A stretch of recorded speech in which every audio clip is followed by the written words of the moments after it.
মাত্র 2 মিনিটে ফেসবুকের পাসওয়ার্ড পরিবর্তন করুন। তো আপনারা কিন্তু শিখতে পারবেন কিভাবে ফেসবুকের পাসওয়ার্ড পরিবর্তন করতে হয়। পুরো প্রসেসটাই কিন্তু আজকের এই ভিডিওতে A to Z দেখিয়ে দিব। তো বেশি কথা বলবো না, চলে যাই মূল ভিডিওতে। তো ফেসবুকের পাসওয়ার্ড পরিবর্তন করার জন্য আমাদের যে কাজটা করতে হবে, আমাদের চলে যেতে হবে ফেসবুকে। তো আমি ফেসবুকে ক্লিক করে দিলাম। তো ফেসবুকে ক্লিক করে দেওয়ার পর দেখতে পারছেন 3 লাইন, এই 3 লাইনে আপনাদের ক্লিক করে দিতে হবে।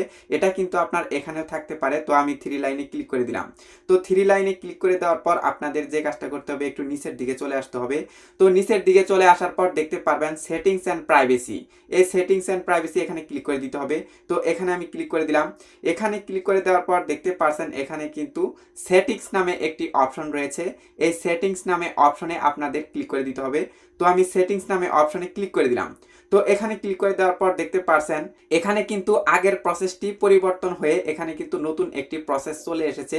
এখানে লেখা রয়েছে অ্যাকাউন্ট সেন্টার। এখানে কিন্তু আগে অন্যরকম ছিল।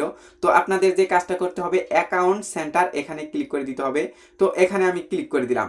এখানে ক্লিক করে দেওয়ার পর দেখতে পারছেন এখানে কিন্তু আমার আইডিটি দেখাচ্ছে এবং কি নিচে দেখাচ্ছে পাসওয়ার্ড অ্যান্ড সিকিউরিটি। এই অপশনে কিন্তু আমাদের ক্লিক করে দিতে হবে।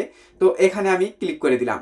এখানে ক্লিক করে দেওয়ার পর দেখতে পারছেন এখানে কিন্তু চেঞ্জ পাসওয়ার্ড এই অপশনটি আপনি পেয়ে যাবেন। তো এই চেঞ্জ পাসওয়ার্ড দিয়ে কিন্তু আমাদের কাজটি সম্পন্ন করতে হবে। তো এই চেঞ্জ পাসওয়ার্ডে আপনার ক্লিক করে দিতে হবে।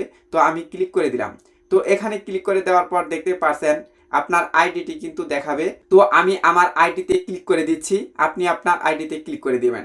এখানে ক্লিক করে দেওয়ার পর দেখতে পারছেন এখানে কিন্তু বিস্তারিত দেওয়া হয়েছে। তো এখানে লেখা রয়েছে current password, new password, retype password. তো আমি এগুলো ফিল আপ করে আবারও আসছি।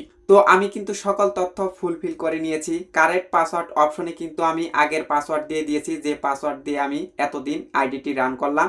আবার কি নতুন করে একটি পাসওয়ার্ড দিয়েছি নিউ পাসওয়ার্ড অপশনে।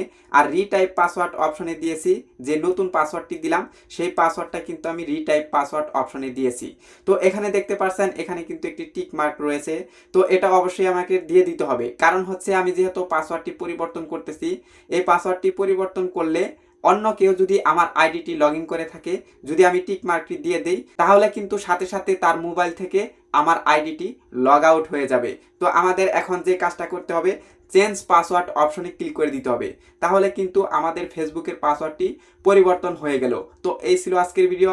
চ্যানেলে নতুন হয়ে থাকলে সাবস্ক্রাইব করে দিয়ে আমাদের সঙ্গেই থাকবেন, এরকম আরও ফেসবুক রিলেটেড নতুন নতুন ভিডিও দেখার জন্য।